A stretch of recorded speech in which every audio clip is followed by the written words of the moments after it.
Hi guys, and welcome to my pretty late reaction to Doctor Who: The Pyramid at the End of the World, which is episode 7 of series 10, and it's written by Peter Harness and Stephen Moffat. I nearly forgot Stephen Moffat's name then.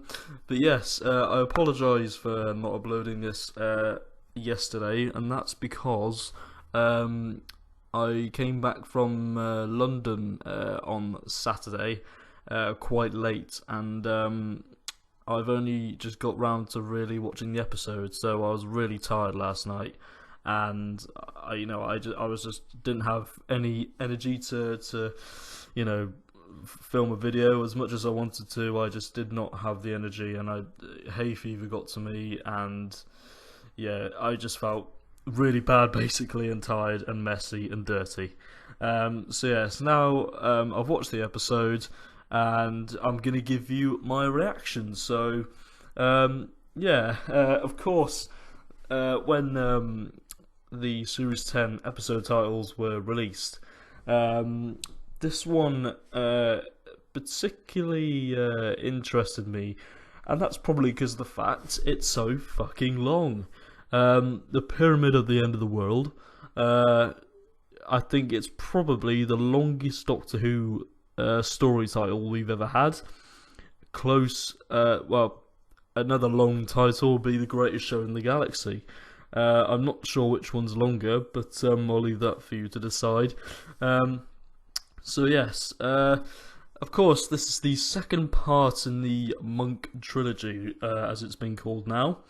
And I do like to think of it as a four-parter because of what happened at the end of Oxygen. But yes, this one I really did enjoy, and I'm glad I didn't really watch it when I got back home from London, because even though I had time to watch it, I just probably wouldn't have been in the mood because I was so tired.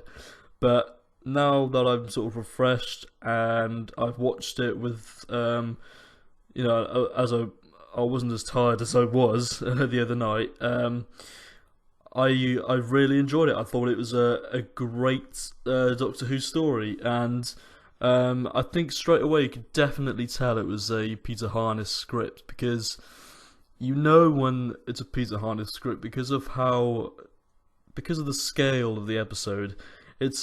It's got a few similarities to his previous script, which of course was the Zygon two-parter. As it's quite heavy-handed, with the whole, that had the whole ISIS thing, and this one it's got a global threat as well. And yes, I've got quite a lot of good things to say about it.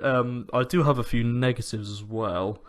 But I think I'll start off straight away with the positives. This is just from, I've literally just watched the episode and I'm on the computer right now trying to remember it all. And I think I sort of remember, what happens really. Yes, I thought the direction, and because I always love it when they go on location, because they do a great job of directing it.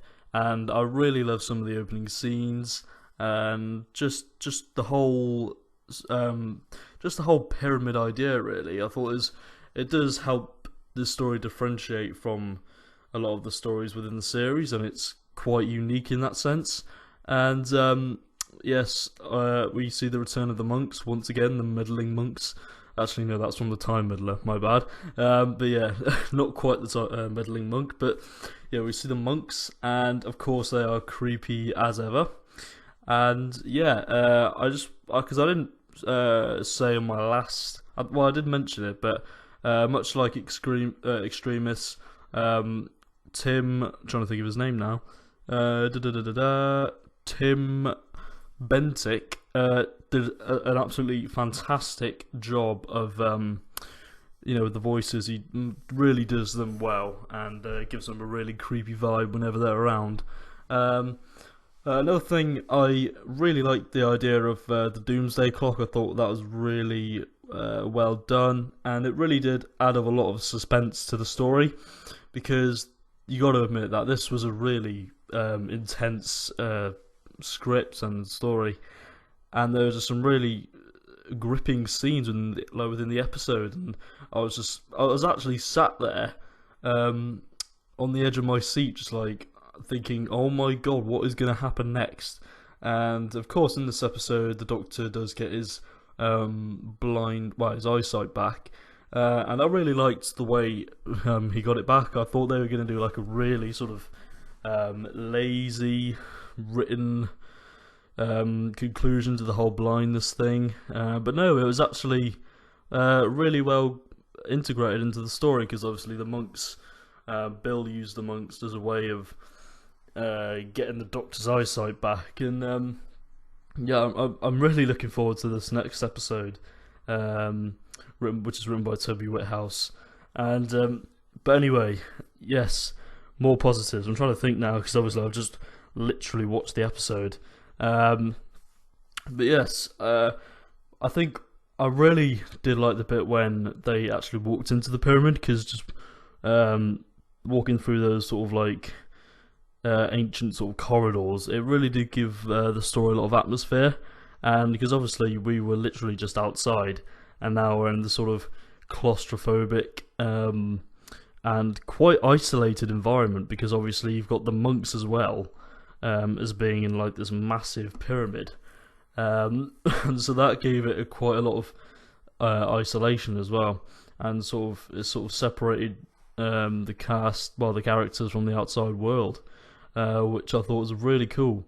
And of course we saw the Chinese, Russian and American armies, I think, come together, and obviously because it's Doctor Who, they can't have a lot of supporting characters due to the budget, but I think realistically there would have been a lot more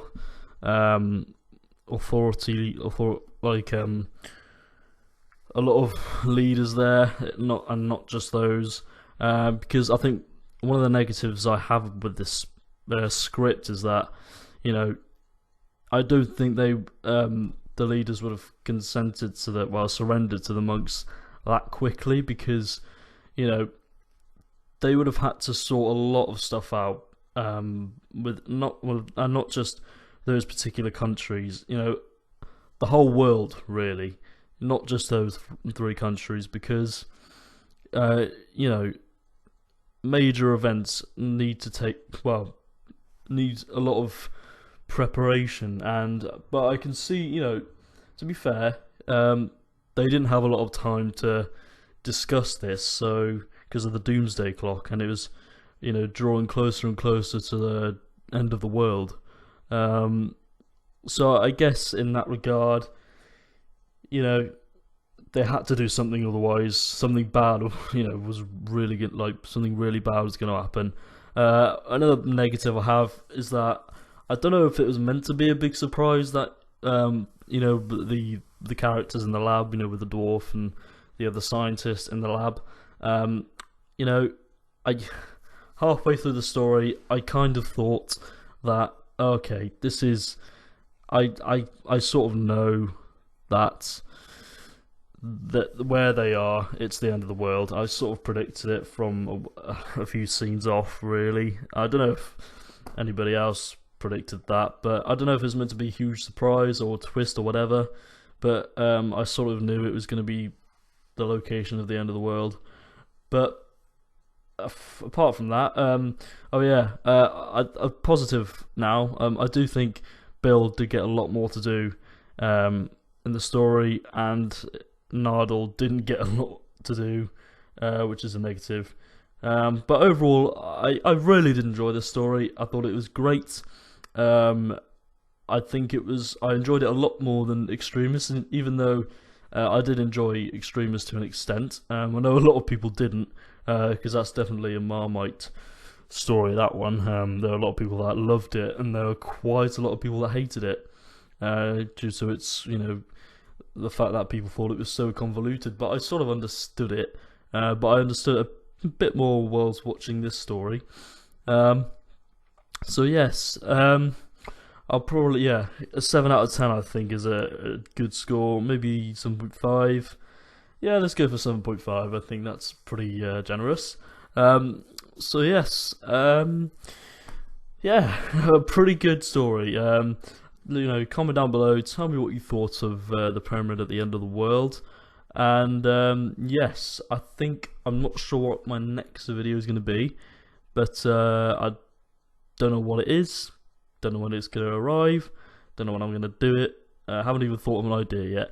But because, like I said, I'm pretty tired from this weekend. So yes, thank you very much for watching my video, and I shall see you next time for I don't know what I'm going to do. So yes, take care and see you soon.